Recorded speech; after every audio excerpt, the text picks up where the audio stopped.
Hello everyone, कैसे हैं आप सब लोग। आई होप आप लोग अपने घरों पे सेफ होंगे। तो बहुत सारे बच्चे पहले तो यही डाउट में है कि मॉक टेस्ट 4 के बाद सीधा मॉक टेस्ट 9 का एनालिसिस वीडियो जो आया है वो क्यों आया। देखो, बहुत दिनों से बच्चे रिक्वेस्ट कर रहे थे कि मॉक टेस्ट तो हम दे रहे हैं, मॉक टेस्ट का एनालिसिस वीडियो भी हमें चाहिए। तो यहाँ पे जैसे कि जेकेपी का आपका जो एग्ज़ाम है सब इंस्पेक्टर का, डेट जो है वो आउट हो चुकी है, 7 दिसंबर से होगा। अब ये महीना जो हम आप लोगों की तैयारी होगी वो थोड़ी सी अलग होगी आज से पहले जो हम लोग तैयारी करते थे उसके कंपैरिजन में। किस तरह से, वो मैं आपको बताता हूँ।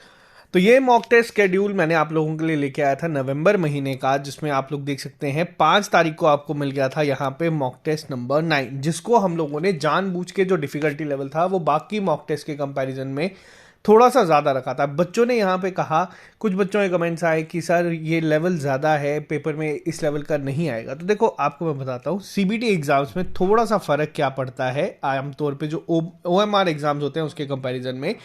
ओएमआर एग्जाम में आपको सिर्फ और सिर्फ 120 क्वेश्चंस मिलेंगे सभी बच्चों को। अब सीबीटी में क्या होता है, सीबीटी में आपकी अप्रॉक्सीमेट अगर मैं रफ आइडिया लेके चलूँ तो 50 शिफ्ट्स होंगी। इन 50 शिफ्ट में ऐसा ज़रूरी नहीं है कि हर एक शिफ्ट का लेवल जो है वो सेम रहेगा, जैसे कि आप लोगों को मॉक टेस्ट में देखने को मिलता है। अब होगा क्या, मैं आपको बताता हूँ। देखो, जब 13 दिन आप लोगों का एग्ज़ाम चलेगा, मान लीजिए 7 दिसंबर को आप लोगों का पहला एग्ज़ाम हुआ है, उसके बाद पेपर में स्टार्टिंग की शिफ्ट में अगर थोड़ा सा इजी आना शुरू हुआ, बच्चे आके क्या करेंगे हर एक जगह पे पूरा जे, तब आप लोग देखेंगे, हम लोग भी यहाँ पे एनालिसिस लेके आते हैं, आपको देखने को मिलेगा कि 80 अटैम्प्ट हुए हैं, 90 अटैम्प्ट हुए हैं, 100 अटैम्प्ट हुए हैं, कोई बच्चे बोलेंगे 110 अटैम्प्ट करके आए हैं, पेपर बहुत ईजी था।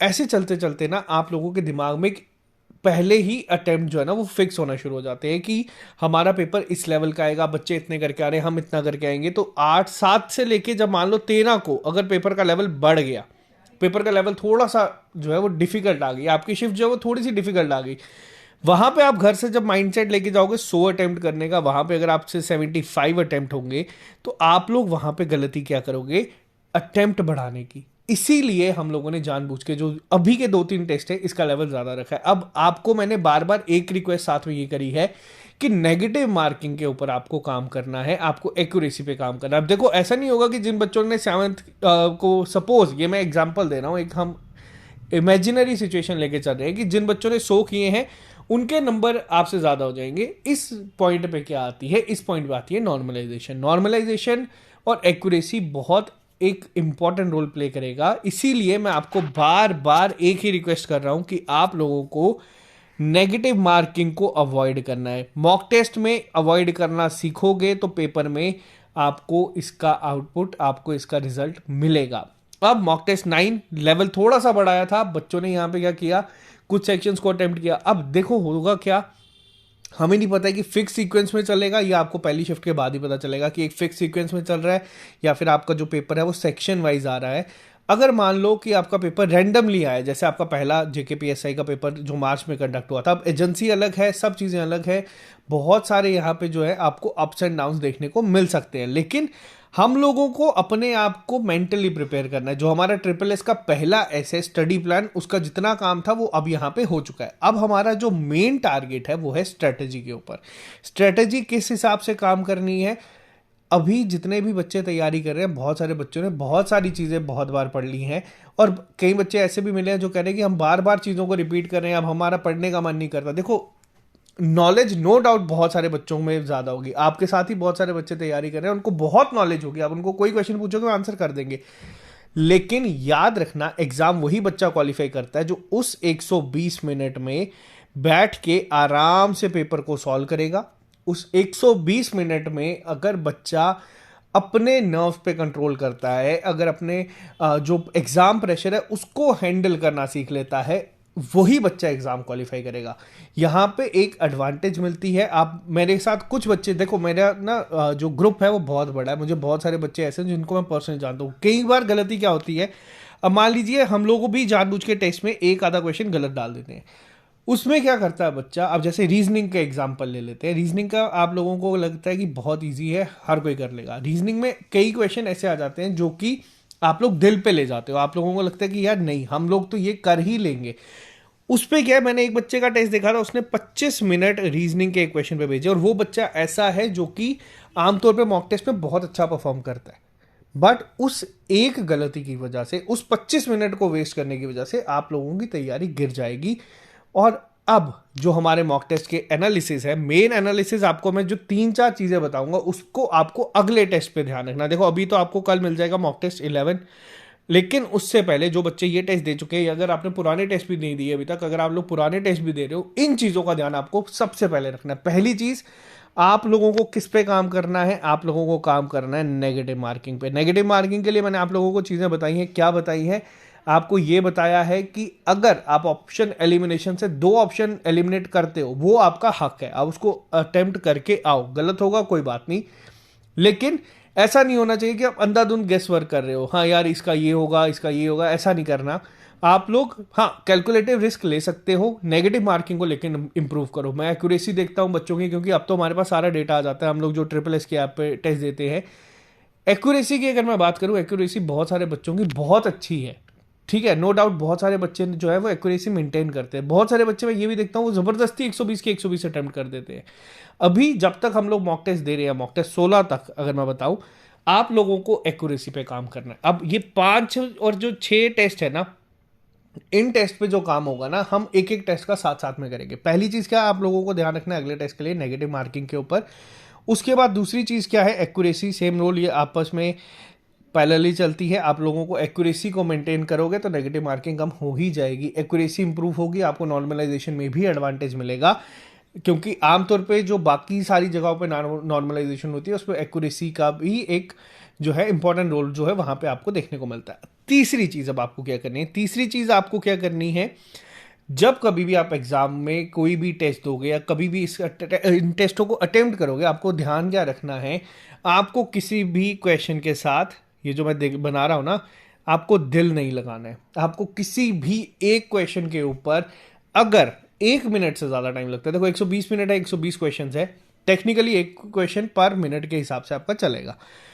अगर आपको कोई क्वेश्चन, ज्यादातर क्वेश्चन कौन से है जो टाइम वेस्ट करवाते हैं? वो आपका रीजनिंग हो गया, वो आपका मैथ हो गया, आपका अगर मान लीजिए आपको नहीं पता इंग्लिश में क्या होगा, ये क्वेश्चंस ना बहुत बार टाइम वेस्ट करवाते हैं। आप लोग सोचने पे मजबूर हो जाते हो, आप लोग हर एक लॉजिक लगाते हो, नहीं लगता। तो आपको किसी भी क्वेश्चन पे ना दिल नहीं लगाना, आपको किसी भी क्वेश्चन पे 1 मिनट से ज़्यादा टाइम वेस्ट नहीं करना। अभी ज़्यादातर यहाँ पे जो क्वेश्चन है वो थ्योरेटिकल बेस होंगे, आपको बस देखना है, आंसर आता है तो मार्क करो, नहीं आता तो आगे चलो।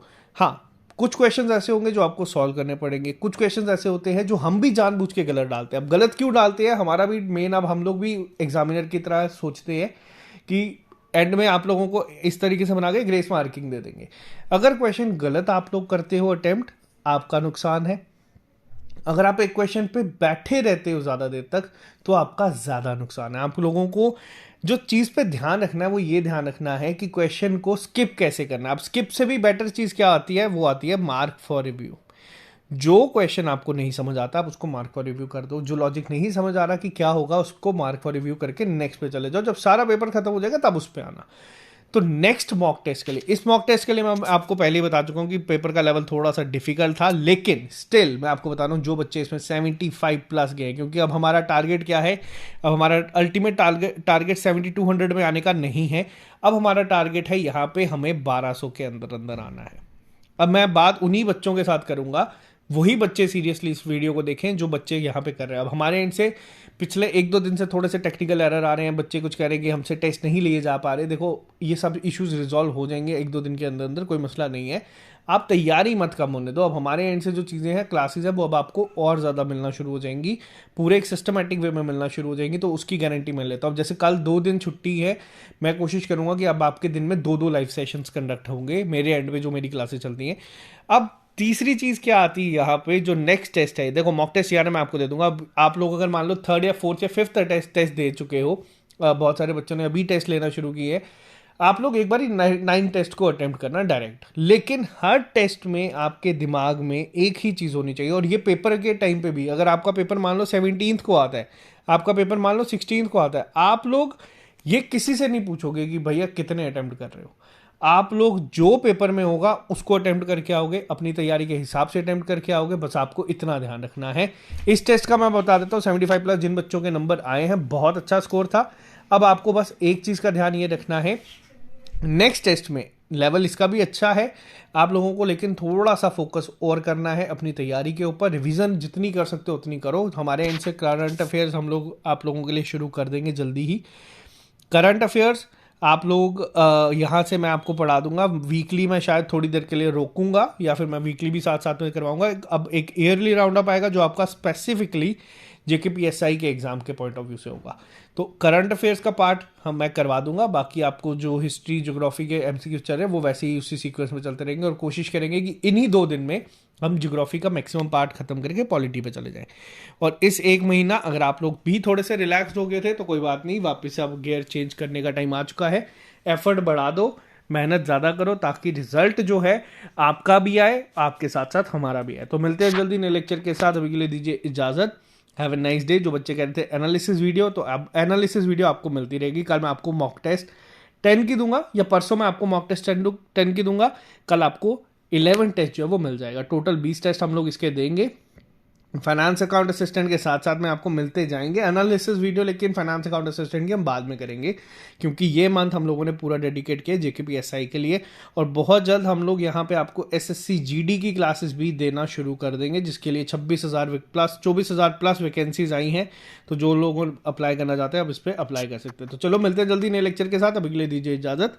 Have a nice day, take care. और जो लोग ये चैनल पहली बार देख रहे हैं, चैनल को सब्सक्राइब कर लीजिए, क्योंकि जनवरी में आप लोगों को पता है कि हम लोगों को 4 साल हो जाएंगे, और हर साल हम लोग कुछ धमाके करते हैं। इस साल हम लोग और बड़े धमाके करेंगे। Take care, good night.